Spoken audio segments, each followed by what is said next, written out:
अनंतानंद सिद्ध परमेष्टि भगवान की, 24 तीर्थंकर भगवान की, आचार्य भगवान श्री कुंद कुंद स्वामी की, गुरु नाम गुरु आचार्य भगवान ज्ञान सागर जी महामुनि राज की, परम उपकारी गुरुदेव विद्या सागर जी महामुनि राज की, परम पूज मुनि श्री 108 प्रशांत सागर जी महामुनि राज की, परम पूज मुनि श्री 108 निर्वेक सागर जी महामुनि राज की, परम पूज मुनि श्री 108 विमल सागर जी महामुनि राज की, 3 कम 9 करोड़ मुनि महाराजों की, ते मुनि संघ की जय।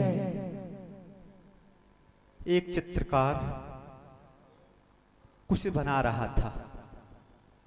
एक व्यक्ति निकलता है वहां से, पूछता है, क्यों भाई क्या बना रहे हो?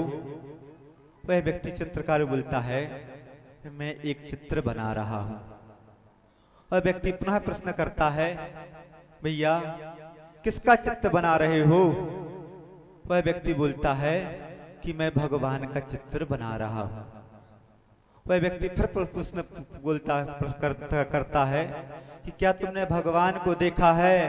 तो वह चित्रकार बोलता है कि मैंने भगवान को तो नहीं देखा है, परंतु मैं चित्र बना रहा हूं, दुनिया उसमें भगवान देखेगी। ऐसे ही किसी व्यक्ति ने पूछा कि क्या आपने भगवान को देखा है? तो हमने कहा कि हाँ, हमने भगवान को देखा है।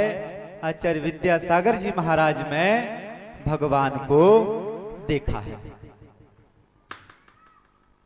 भगवान बनेंगे तो मुनि महाराज ही बनेंगे, परंतु उनके अंदर कैसे क्या गुण होना चाहिए, यदि आचार्य महाराज के अंदर देखा जाए तो 3 बातें सामने आती हैं। एक बात उनका दार्शनिक स्वभाव, वह दार्शनिक है। दूसरा वह आध्यात्मिक है। और तीसरा उनका जीवन व्यवहार देखने में आता है। इन तीनों की समष्टि का नाम आचार्य विद्यासागर जी महामुनि राज है। जब दर्शन हो, अध्यात्म हो और जीवन व्यवहार भी हो। दर्शन कैसा उनका दर्शन? क्या उन्होंने उस दर्शन को किसी विद्यालय में पढ़ा, विद्यालय से सीखे? नहीं। आज की दृष्टि आज देखा जाए यदि, तो सबसे ज्यादा जैन धर्म में पीएचडी हुई है तो आचार्य विद्यासागर महाराज जी के ऊपर ही हुई है। उन्होंने मूक माटी जैसा ग्रंथ लिख दिया कि जो एमए में भी पढ़ाया जा रहा है। अब सोच लीजिए कि 9th क्लास पढ़े हुए व्यक्ति और उनका दर्शन शास्त्र इतना उच्च कोटि का कि एमए में भी वह अपना पाठ्यक्रम की शोभा बढ़ा रहा है। दर्शन और अध्यात्म, बिना दर्शन के अध्यात्म नहीं, और अध्यात्म के बिना दर्शन कोई काम का नहीं। आचार्य महाराज के पास जो अध्यात्म है और जो दर्शन है, दर्शन में अनूठे एक से एक चिंतन निकलते आते हैं। जब मालूम पड़ता है, सर्वास तत्वासुत पढ़ाते हैं, तो इसका ऐसा भी अर्थ निकल सकता है, तो लगता है कि ऐसा अर्थ निकालने वाले तो एकमात्र विद्यासागर जी महाराज ही हैं।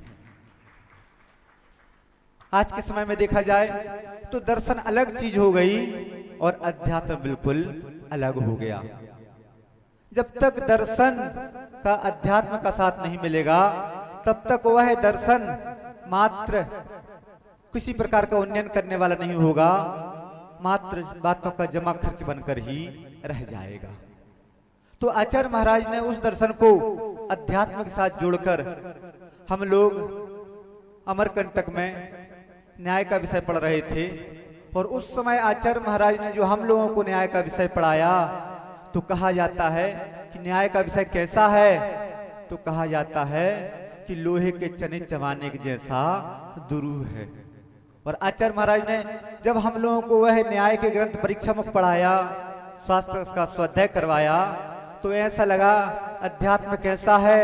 तो कहा जाता है अध्यात्म हलवा को खाने के जैसा है। तो उन्होंने वह न्याय का ग्रंथ को भी ऐसा परोसा कि हम लोगों को लगा ही नहीं कि प्रारंभिक अवस्था में हम लोग नए नए पढ़ रहे हैं, पहली बार पढ़ रहे हैं, और उन्होंने उसको अध्यात्म के साथ जो परोसा उसका स्वाद ही कुछ अलग आया। तो ऐसे ही आचार्य महाराज, अध्यात्म उनका जीवन शैली, कोई भी काम करते हैं तो वह आगे सोच समझ के करते हैं, विचार कर लेते हैं कि इसका क्या प्रभाव पड़ेगा। कई व्यक्ति होते हैं कि वह जो कुछ क्रिया करते चले जा रहे हैं, सोच विचार होता ही नहीं कि आगे इसका क्या प्रभाव पड़ेगा। आचार्य महाराज ने जो कदम भी उठाया वह सोच समझ के कदम उठाया। पहले के समय का अध्यात्म और आज के समय का अध्यात्म। पहले के समय का अध्यात्म शुष्क अध्यात्म। कैसा अध्यात्म? आचार्य महाराज की दीक्षा हुई थी और एक व्यक्ति, आचार्य महाराज स्वाध्याय कर रहे थे, वह व्यक्ति पहुंच गया, बोलता है महाराज मैंने 108 बार समय सार पढ़ा है। आचार्य महाराज ने उसको ऊपर से नीचे तक देखा और हल्की सी मुस्कुराहट ली और वह व्यक्ति समझ गया कुछ ना कुछ तो रहस्य है। आचार्य महाराज ने बोला कि भैया मैंने तो एक ही बार गुरुमुख से समय सार पढ़ा है, एक बार पढ़ने में मेरे कपड़े उतर गए। हम सोच रहे हैं कि तुम 108 पढ़ने के बाद, 108 बार पढ़ने के बाद भी अभी ज्यों के त्यों हो। तो सोच लीजिए अध्यात्म में क्या चीज है। भेद विज्ञान कराने वाला अध्यात्म, अपने पराये का भेद कराने वाला होता है अध्यात्म। जो पराया है उसको छोड़ने का प्रयास करना और जो अपना है उसको ग्रहण करने का प्रयास करना। अब सोच लीजिए कि जो शुष्क अध्यात्म वाले हैं, क्या वह भेद ज्ञान की बात तो करते हैं परंतु भेद विज्ञान की बात नहीं करते। जहां भेद विज्ञान की बात होती है वह भी कैसे होती है? तो भेद विज्ञान की बात साधु लोग तो अपनी चर्या के माध्यम से ही किया करते हैं। आचार्य महाराज अमरकंटक में ही 2010 का चतुर्मास चल रहा था, 2009 का चतुर्मास चल रहा था और उस समय उनके दांत में असीम दर्द था, दांत हिल रहे थे। परीक्षा मुख का ही स्वाध्याय चल रहा था और स्वाध्याय के समय लगा कि आचार्य महाराज को बहुत तकलीफ है, वेदना है। तो पूज्य प्रसाद सागर जी महाराज जी ने इशारा किया कि महाराज अब क्लास रहने दीजिए। आचार्य महाराज ने घड़ी की ओर दृष्टि डाली, बोलते हैं अभी समय ही क्या हुआ है? तो प्रसाद सागर जी महाराज बोलते हैं नहीं महाराज जंगल जाना है, बस अब रहने दीजिए। साथ में 3-4 महाराजों और महाराज अब रहने दो, अब रहने दो। आचार्य महाराज ने बेमन से क्लास खत्म की। क्लास खत्म हुई और 4-5 महाराज आचार्य महाराज की वैयावृत्ति करने के लिए पहुंच गए। प्रसाद सागर जी महाराज जी भी थे। आचार्य महाराज बोलते हैं कि प्रसाद तुम्हें तो जंगल जाना था। तो आचार्य महाराज से बोलते हैं महाराज जी कि महाराज थोड़ी देर बाद चले जाएंगे। अब पूज्य धवल सागर जी महाराज थे, विशाल सागर जी महाराज थे, महासागर जी थे, हम भी थे। किन्हीं महाराज ने बात छेड़ी कि महाराज जब घुटने में दर्द होता है, एक एक कदम रखते हैं तो मालूम चलता है कि कैसा दर्द होता है। किन्हीं महाराज ने बोला कि महाराज जब कान में दर्द होता है, रात में कोई अपना नहीं होता है, बाजू में महाराज सो रहे हैं, उनको भी जगाया नहीं जा सकता है, उस समय महसूस होता है कि कान का दर्द कैसा होता है। किसी व्यक्ति ने हाथ का दर्द का बोला, किसी महाराज ने पीठ के दर्द का बोला। आचार्य महाराज ने सब बात सुनी और आचार्य महाराज बोल रहे हैं कि तुम लोग कहाँ फंसे हुए हो। इतनी चिंता यदि आत्मा के दर्द के बारे में, आत्मा के रोग के बारे में शुरू कर देते तो इस संसार से बाहर हो जाते। अब सोच लीजिए कि इतना दर्द है कि बोला नहीं जा रहा है और उस समय भी उनकी दृष्टि कहाँ जा रही है? तो उस समय भी उनकी दृष्टि उस आत्मा के रोगों की ओर जा रही है। ऐसा होता है अध्यात्म। आचार्य महाराज देखा जाए तो आचार्य महाराज के 2 गुण और हैं। एक गुण क्या है? एक गुण उनकी संकल्प शक्ति और दूसरा गुण उनका पुरुषार्थ। जो सोच लेते हैं वह कर रहते हैं और करना कब होता है? जब उस ओर उनके कदम बढ़ जाते हैं। रामटेक में चतुर्मास हो रहा था। स्थिति ऐसी थी कि बिना सहारे चल भी नहीं पा रहे थे, परंतु उन्होंने सोच लिया कि बिहार करना है। और ऐसा बिहार हुआ, ऐसा बिहार हुआ कि अच्छे अच्छे आदमी भी थक जाएं, ना तो तले उंगली दबा लें। आचार्य महाराज बिना किसी सहारे के चलते चले जा रहे हैं, चलते चले जा रहे हैं। तो ऐसा व्यक्ति जिनकी संकल्प शक्ति है और पुरुषार्थ है, वह व्यक्ति ही संघ को गुरुकुल बना सकता है। संघ को गुरुकुल कैसे बनाया? आचार्य ज्ञान सागर जी महाराज ने कहा था संघ को गुरुकुल बनाना। और संघ को गुरुकुल बनाने में सबसे प्रमुख भूमिका क्या रही? तो आचार्य महाराज के उस अध्यात्म की और दर्शन शास्त्र की ही दर्शन की ही भूमिका रही। और क्या गुण रहा? उनका जीवन व्यवहार। कभी भी ऐसा लगा ही नहीं कि इतने बड़े महाराज हैं, बहुत कठिन महाराज होंगे। प्रमाण साहब जी महाराज जी से किसी ने प्रश्न किया कि महाराज, आचार्य महाराज तो कुछ त्याग करवाते ही नहीं, बिना त्याग करवाए हाल लेते चले जाते हैं। तो प्रमाण साहब जी महाराज जी ने जो जवाब दिया कि आचार्य महाराज कुछ त्याग नहीं करवाते, और कुछ त्याग नहीं करवाने के बाद दुनिया सब कुछ त्याग करने के लिए तत्पर हो जाती है। इससे बड़ा त्याग क्या होगा? बताओ, सबसे ज्यादा मुनि महाराज, सबसे ज्यादा आरिकाएं, सबसे ज्यादा ब्रह्मचारी गण किसके संग में है? तो आचार्य महाराज के संग में ही है। हम लोगों की ड्रेस चेंज हुई, आचार्य जी ने बोल दिया कि 4 महीने संग में रहोगे और 8 महीने घर पर रहोगे। जब हम लोग घर को जाने लगे तो आचार्य महाराज से किन्हीं ब्रह्मचारी भैया ने बोला कि महाराज, भावना बन रही है कि जैसी साधना यहाँ पर हुई है वैसी साधना घर पर हो, तो आप हमारे लिए प्रतिमा दे दीजिए।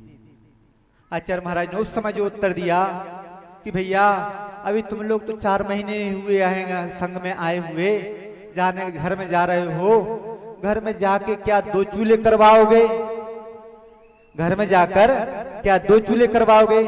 आचार्य महाराज ने उत्तर दिया, कहा कि जैसा पहले भोजन होता था वैसा तामसिक राजसिक भोजन तो नहीं करना, परंतु इतना सूला भी नहीं बताने लगना कि घर में 2 चूल्हे हो जाएं। अब सोच लीजिए कि मुनि बनाने की शिक्षा दे रहे हैं, मुनि बनने की मार्ग पर आगे बढ़ा रहे हैं, और वहां पर बोल रहे हैं कि तामसिक राजसिक भोजन तो नहीं चलेगा, सात्विक भोजन करना है, परंतु 2 चूल्हे नहीं करा देना। तो जिनका ऐसा जीवन व्यवहार होता है, जिनका ऐसा अध्यात्म होता है, जिनका ऐसा दर्शन होता है, उन्होंने वह अहिंसा धर्म के प्रचार प्रसार में आचार्य जी ने बोला कि यदि हथकरघा क्या है? हथकरघा अहिंसात्मक जीवन शैली है। जो आप कपड़े पहनते हैं, जो आप भगवान की अंगूठी यूज में लाते हैं, प्रयोग में लाते हैं, जो आप पानी का कपड़ा छानते हैं, जिस कपड़े से पानी छानते हैं, क्या वह पूर्ण रूप से अहिंसक है? नहीं। कहा जाता है कि उसमें तो चर्बी का मार लगा हुआ है। अब सोच लीजिए कि हम आचार्य महाराज, जैसा विचुल्लक जी ने कहा, आचार्य श्री को तो मानते हो, परंतु आचार्य श्री की नहीं मानते हो। यदि आचार्य महाराज ने कोई भी काम आगे बढ़ाया है तो वह सोच समझ के आगे बढ़ाया है, और किसके लिए आगे बढ़ाया है? तो आपके हित के लिए ही उस मार्ग को आगे बढ़ाया है। जब तक हम यह नहीं सोचेंगे आचार्य महाराज जो भी कर रहे हैं हमारे हित के लिए ही कर रहे हैं, जिस दिन हमारी ऐसी सोच आ जाएगी उस दिन आचार्य महाराज का वह दीक्षा दिवस मनाना सार्थक होगा। आप लोग आचार्य महाराज का दीक्षा दिवस मना रहे हैं, परंतु ऊपरी मना रहे हैं। जब अंदर से परिवर्तन जिस दिन आपका आ जाएगा उस दिन मालूम चल जाएगा कि आचार्य महाराज का व्यक्तित्व क्या है। आचार्य महाराज का व्यक्तित्व हमारा व्यक्तित्व बने, इन्हीं भावनाओं के साथ अहिंसा परमो धर्म की आचार्य गुरु